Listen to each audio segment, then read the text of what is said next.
যতটা করার, কিন্তু আমাদের এই ক্যাম্পাসটাকে পরিষ্কার করা বা পরিষ্কার রাখার দায়িত্ব যতটা আপনাদের ততটা আমাদের, ততটা এখানে যারা এখানে পেশেন্ট আসে, রোগী আসে বা যারা ডাক্তার প্রত্যেকে। তো এই জায়গাটা বারবার শুনতে হয় যে সরকারি হাসপাতাল কেন পরিষ্কার নয়, কেন এত নোংরা। তো সেই জিনিসটা শুনতে খারাপ লাগে।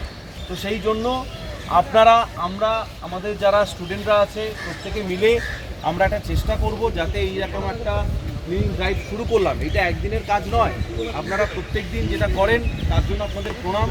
এবং সেই জায়গাটা যাতে প্রত্যেকের মধ্যে সেই ভাবনাটা, সেই স্বচ্ছ মানসিকতাটা যাতে সঞ্চারিত হয়, সবাই যাতে এটা ভাবতে পারে বা সবাই যাতে এই কলেজটাকে, এই হসপিটালটাকে নিজের মতো করে ভাবতে পারে।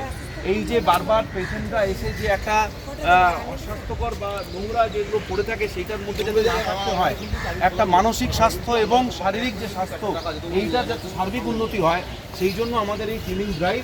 এবং সেই জায়গা থেকে আমরা শুরু করছি। তবে এটা একদম পরিষ্কার কথা বলতে চাই যে এটা শুধুমাত্র একদিনের কাজ নয়, এটা আমাদের দৈনন্দিন প্র্যাকটিসের মধ্যে রাখতে হবে, যাতে হসপিটাল প্রেমিসিস, জায়গা, ward, each and every place যেখানে পড়ানো হয়, যে জায়গায় কাজগুলো হয়, প্রত্যেকটি জায়গাকে যারা আছেন এইখানে যারা আছেন একটা কথা মন দিয়ে শুনুন। এইখানে যারা আছেন তারা একটা কথা মন দিয়ে শুনুন। যারা এখানে আসেন পেশেন্ট দেখাতে, রোগীকে নিয়ে আসেন, এটা আপনাদের হসপিটাল। তো হসপিটালকে পরিষ্কার পরিচ্ছন্ন রাখা আপনাদের দায়িত্ব। বারবার এই যে শুনতে হয় সরকারি হাসপাতালে এসে হাসপাতালগুলো নোংরা থাকে, এই জায়গাটা যেন না হয়। আপনারা কিছু ফেলেন বা কিছু কাগজ বা তুলো সেগুলো যেখানে সেখানে ফেলবেন না।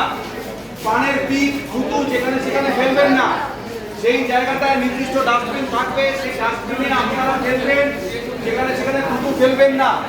এটা আপনাদের অনুরোধ।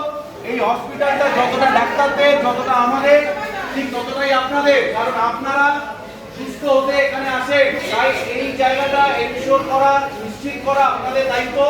আপনারা দয়া করে কোথাও নোংরা ফেলবেন না, এটা আমার অনুরোধ আপনাদের